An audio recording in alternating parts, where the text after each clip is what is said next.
میں ایک نسخہ آپ کو اور دے دیتا ہوں، توجہ کیجیے گا، ایک جملہ یاد رکھیے گا۔ عقل مند آدمی وہ ہے جو موقع کی نزاکت کو غنیمت جانتا ہے۔ عقل کا تقاضا یہ ہے کہ جیسے ہی موقع ملے اپنی عقل کو استعمال کر لینا۔ ایک مثال دے دوں تاکہ بہت جلدی آپ تک، بچوں تک بات پہنچ جائے گی۔ ایک نبی کے زمانے میں ایک شخص آیا اور آنے کے بعد دو پودے ہاتھ میں لیے ہوئے، اور پودے ہاتھ میں لے کے کہتا ہے یا نبی اللہ میں آپ کو اللہ کا رسول اور نبی مان لوں گا، آپ معجزہ دکھا دیجئے۔ نبی نے پوچھا کیا معجزہ دکھانا ہے؟ اس نے کہا معجزہ یہ ہے کہ یہ پیڑ، یہ جو پودا میرے ہاتھ میں ہے اسے بڑے ہونے میں کئی برس لگیں گے، آپ اسے فوراً بڑا کر دیجئے۔ دیکھیے کسان حضرات یہاں بیٹھے ہوئے ہیں، اچھے سے بات کو سمجھیں گے کسان حضرات، توجہ کیجئے گا۔ نبی نے کہا اچھا ٹھیک ہے کوئی بات نہیں، میں اس کو ابھی بڑا کر دیتا ہوں۔ آپ نے ہاتھوں کو بلند کیا، دعا کی، اور دعا کرنے کے بعد اس سے کہا کہ اس کو یہاں گاڑ دے۔ اس نے ایک ہاتھ کا پودا لیا اور وہاں گاڑ دیا، پودا فوراً بڑا ہو گیا۔ اس نے مسکرا کے کہا یا نبی اللہ میں آپ پر ایمان لے آیا مگر یہ کام میں بھی کر سکتا ہوں۔ اس نے اسی کے بغل میں وہ پودا لگا دیا۔ عقل مند آدمی موقع کی نزاکت کو ہاتھ سے جانے نہیں دیتا۔ اس نے کہا یہ تم نے کیا کیا؟ کہا یا نبی اللہ جب آپ نے ہاتھوں کو بلند کیا اور آپ نے خدا سے دعا کی، آپ کی دعا قبول ہوئی، پروردگار نے پوری زمین کی قوت نمو کو یہاں سمیٹ دیا۔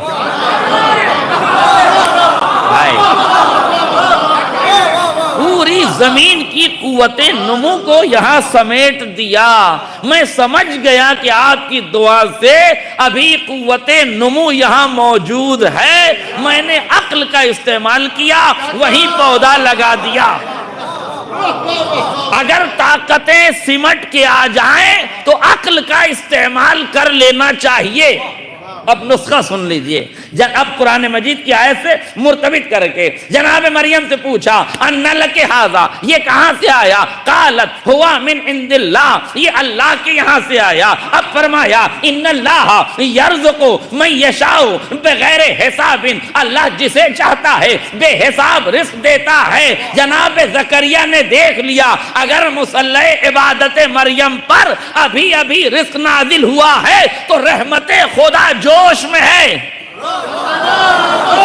رحمت خدا جوش میں ہے۔ قرآن کہتا ہے ہنالک دعا زکریا ربہ، فوراً جناب زکریا نے ہاتھوں کو بلند کیا، اپنے رب سے دعا کی رب ہب لی من لدنک ذریۃ طیبہ انک انت السمیع العلیم، پروردگار مجھے پاکیزہ نسل عطا کر دے۔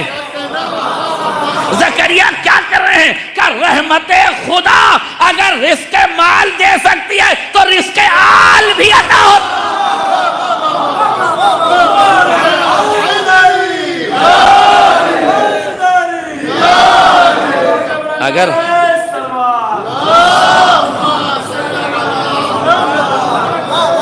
اگر رزق مال مل سکتا ہے تو رزق آل بھی مل سکتا ہے۔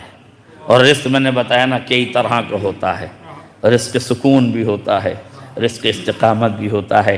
اب جو نسخہ میں آپ کو بتانا چاہتا تھا وہ ذرا سا محسوس کر لیجئے، اور کسان ہیں اس لیے آپ جلدی بات کو سمجھیں گے اور بہت غور فرمائیے گا۔ انشاءاللہ اگر یہ نسخہ آپ تک پہنچ گیا تو پھر کوئی پریشانی ہونے والی نہیں ہے۔ ہنالک دعا زکریا، جیسے ہی دیکھا کہ رزق موجود ہے فوراً دعا کی، جیسے ہی دیکھا طاقتیں سمٹی ہوئی ہیں اپنا پودا لگا دیا۔ جب تم مجلس فاطمیہ میں آنا آنکھوں سے آنسو بہیں تو سمجھ لینا یہ آنکھ سے آنسو گر رہے ہیں تو زمین قلب نرم ہو چکی ہے، اس میں اپنی دعاؤں کا بیج بو دو، شجر تمنا پہ ثمر آ جائے۔ جب زمین قلب نرم ہو